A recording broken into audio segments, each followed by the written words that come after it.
खुलुमबाय नमस्ते जों दिनै बाहाय दान्दिसे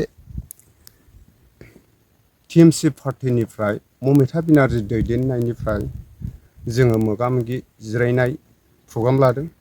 बे प्रग्रामनि उद्देश्यआनो जाहैबाय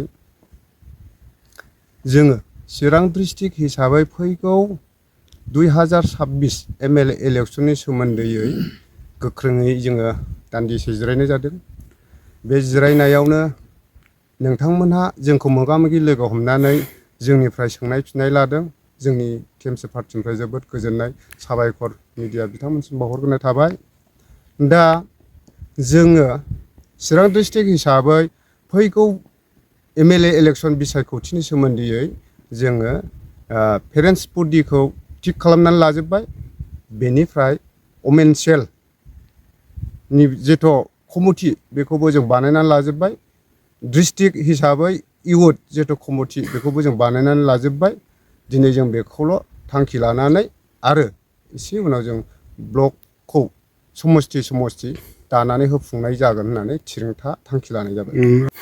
सिगांनि थांनाय बिटिसि इलेक्शनाव जोंहा ब्लक कमिटि दानानै लाखानाय दंखाजोबो, प्राइमारि दानानै लाखानाय दंखाजोबो।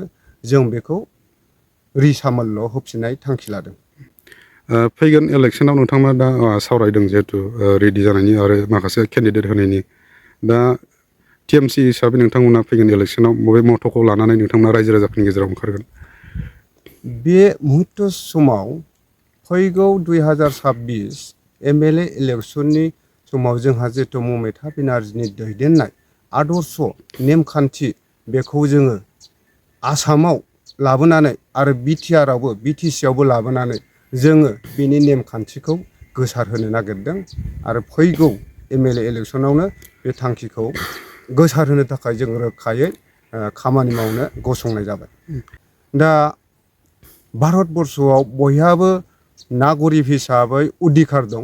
जोंहाबो जोंनि अधिकारखौ लानानै जों गेलेगोन, बिथांमोनाबो गेलेनो हागोन आरो जोंहाबो जोंनि अधिकारखौ जों लानानै गेलेगोन। बाहाय जोंहा रावजोंबो हांगामा गैया आरो जेननाय देरहानायखौ लानानै जोंहा रावजोंबो दावराव दावसि गैया। फैगौ एमएलए इलेक्शनाव बिथांमोनाबो माइनास जानो हागौ। नोंथांमोना केन्डिडेट होगोन जिहेतु केन्डिडेट होयोब्ला माबायदि देरहासारनायखौ मोननो हागोन बायदि मोनदों? केन्डिडेट होनो माने जों मोनफ्रोमबो एमएलए समस्तियाव बिटिसिआवबो होनाय जागोन आरो आसामावबो होनाय जागोन। गासै जोंनि टीएमसी पार्टीनिफ्राय स्टेटनिफ्राय बेखौ थिरांथा लाजोबबाय। बेनिफ्राय जोङो 13 नं समस्तियाव गेलेनानै देरहानाय हाबाफारिखौ जोङो आगान सुरदों आरो गोबां रायजोफ्राबो बिटिसिनि माखासे थांलाय फैलाय सोलाय सोल' राव फाव बुंनायफोरखौ मोजां मोनाखै। दा रायजोफ्रा जोंखौ नोंथांमोना मोजाङै जगदार भाबै गसंदो आरो मोजां गेलेफिनदो, जों मदद होगोन होननानै बिथांमोना जोंनो मेसेज होदों। माबायदि आसा बायदि? जोङो बिटिसिआव 13 जन 15 जननि गेजेराव जोङो 6-7 जनखौ आसा खालामनाय दङ। 6 जनसो जुदि मोनोब्ला माबा मोनसे ग्रुपफोरजों एलायन्स जानायनि खोथाफोर सानदों नामा? बियो उनाव फैगोन।